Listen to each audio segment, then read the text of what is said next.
back to another episode of Tourism Today, where we explore travel and tourism topics for Yakima, the Valley, and beyond. Air travel is a vital way for our residents to explore other places, visit families and friends, plus conduct business. It's also an important mode of travel for people who come to the Yakima Valley and the region. As a result, our local airport contributes greatly to the local economy and our quality of life. My guest today is Rob Peterson, Airport Director at the Yakima Air Terminal-McAllister Field. Rob, welcome. Morning, how you doing? Doing very well. How are you? Good, excellent, thank you. Rob, give our viewers a little background about the airport, a little bit of its history and the services it provides and ways our residents benefit by having a commercial airport.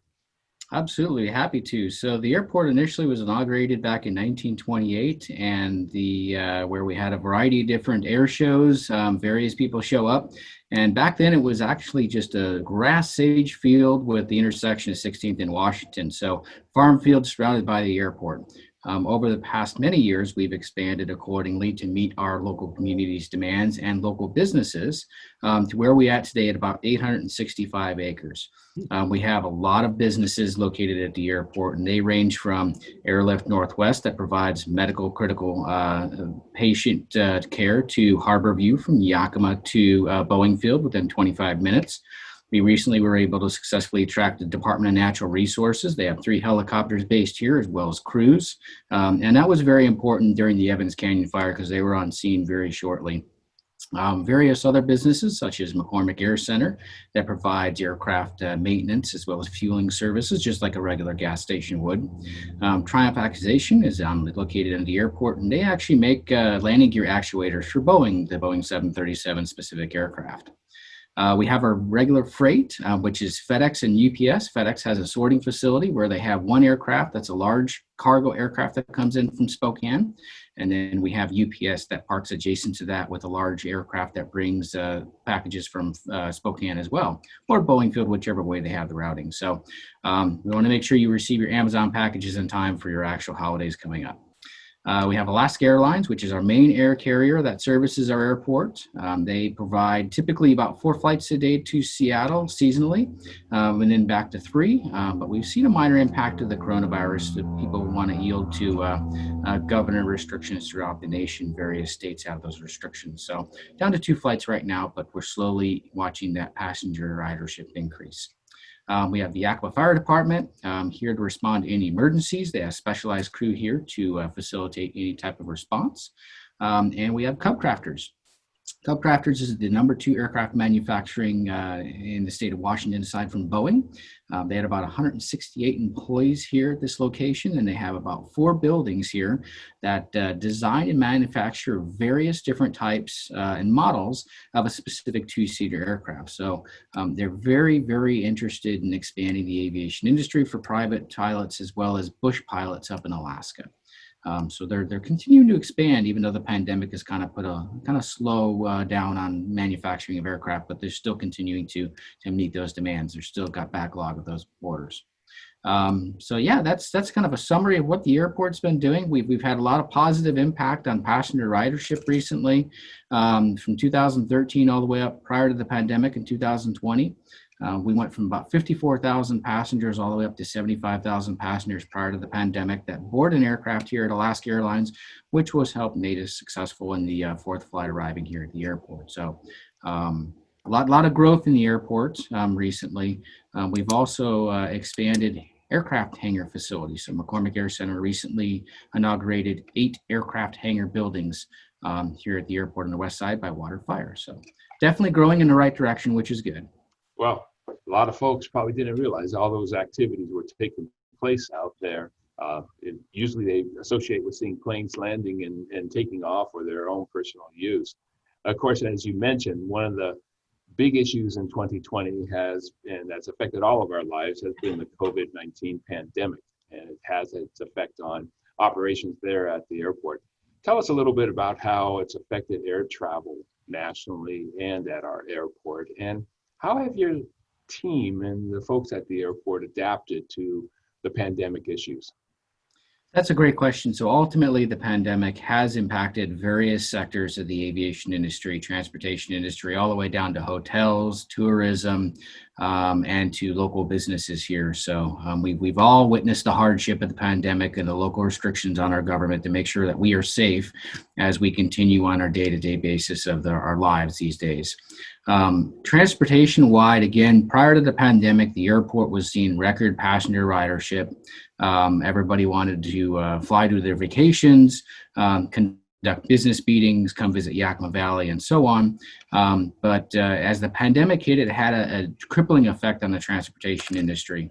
So specifically, if you were to compare the year-to-year over-date passenger ridership out of the Yakima Airport, 2019 versus 2020, in the month of April, we had dropped about 95% of our passenger ridership. So low to the point where we were only seeing about 265 passengers board our flights out of the Yakima Airport. So had a crippling effect on the airlines. Airlines adapted accordingly, where they retracted a variety of different services, such as scheduled flights throughout the nation. And Alaska is not immune to this. All other airlines have been modifying accordingly since the pandemic hit.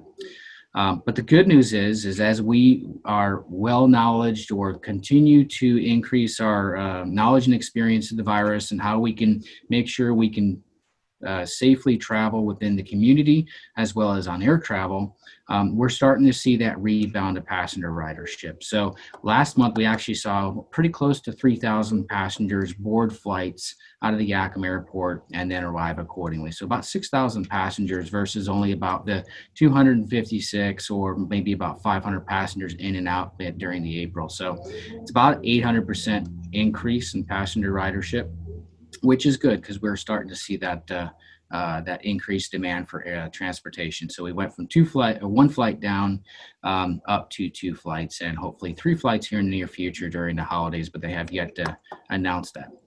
Staff has been vigorously detailing a variety of different sanitization procedures through the terminal building, and it all the way extends through the airlines. But we want to make sure our passengers are safe. So ultimately, the Yakima Airport has adopted a touchless passenger processing, which means essentially before you used to actually go to the ticket counter, grab your boarding pass, check your luggage. You used to interact with a prepay station here at the terminal building for parking vehicles, touching keypads, giving your driver's license to TSA officers, the boarding passes as well, all the way through when you go through the security checkpoint, you're touching a variety of different things, and then onto the aircraft. So we went essentially to a touchless passenger processing system. So the boarding passes these days, as you may know, you can electronically check online through your computer system and print paper copies if you want at your house, and then bring the boarding pass that way. Or they have the other option with Alaska Airlines, you can have an electronic boarding pass through your iPhone. Or some type of smartphone device where you can check in, you can load your boarding pass on your phone, and literally you take that boarding pass on your phone and nobody touches your phone and nobody touches that boarding pass. So as you traverse the security checkpoint going to through the Yakima Airport, your phone is actually placed on a screen to where they can read your boarding pass, and the same thing applies to your driver's license where you're not interacting whatsoever with TSA officers. You do still have to put your items within the gray vestibule bins to go through the security checkpoint in your roller bag through the security checkpoint screener. But once you get on the other side, when you go through the gate to board your aircraft, they have an iPad that screens that electronic boarding pass, so there's a no-touch process there. Vehicle parking now, we used to have prepay stations. Now we are actually requiring passengers to call or download an app. It's called Prepay app, and you download it on your phone, and you'll be able to prepay for your parking. Or if you're not comfortable with the smartphone app, ultimately what you could do is you can call a 1-800 number, which is posted in the terminal building. You remember the location you're at, so whatever location number we're at, and then the stall number, and then all you got to do is you just type that information in once you put the prompter on the 1-800 number, pay for the days that you're gone through via credit card, and then boom, it's all touchless, you're ready to go. Passenger loading, obviously, once you get to your gate, you electronically scan your boarding pass, you go all the way to your seat. And interestingly enough, The airlines have implemented a variety of different policies to make sure that they're sanitizing the aircraft accordingly. And typically it's done twice a day now. So your soft touch spots, your seat belts, your armrests, your overhead ventilation knob that you turn to get some more air into the actual cabin is also sanitized, and the aircraft is thoroughly cleaned when it remains overnight here in Yakima, as well as other locations wherever the aircraft remains. We have also installed a variety of different touchless systems at the terminal building. Your soap dispensers, as well as your paper towel dispensers, used to be a manual operation, and now they're all touchless to make sure that you can have that calm experience to make sure that you're safe and secure. We also provide anybody that does not have a face mask as they enter the terminal building to adhere to Governor Inslee's restrictions on face mask requirements. We give free face masks that was provided through FEMA and SeaTac, Seattle Tacoma International Airport. We have about 12,000 masks to provide to our passengers. We were also sanitizing the terminal building thoroughly.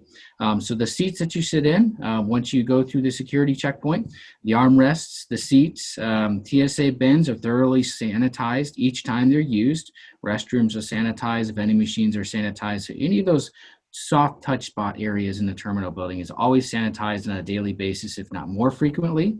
And we've also increased the location of hand sanitization stations in case you do want to sanitize your actual hands as you traverse the terminal building. If you do touch something, you want to make sure that you're safe.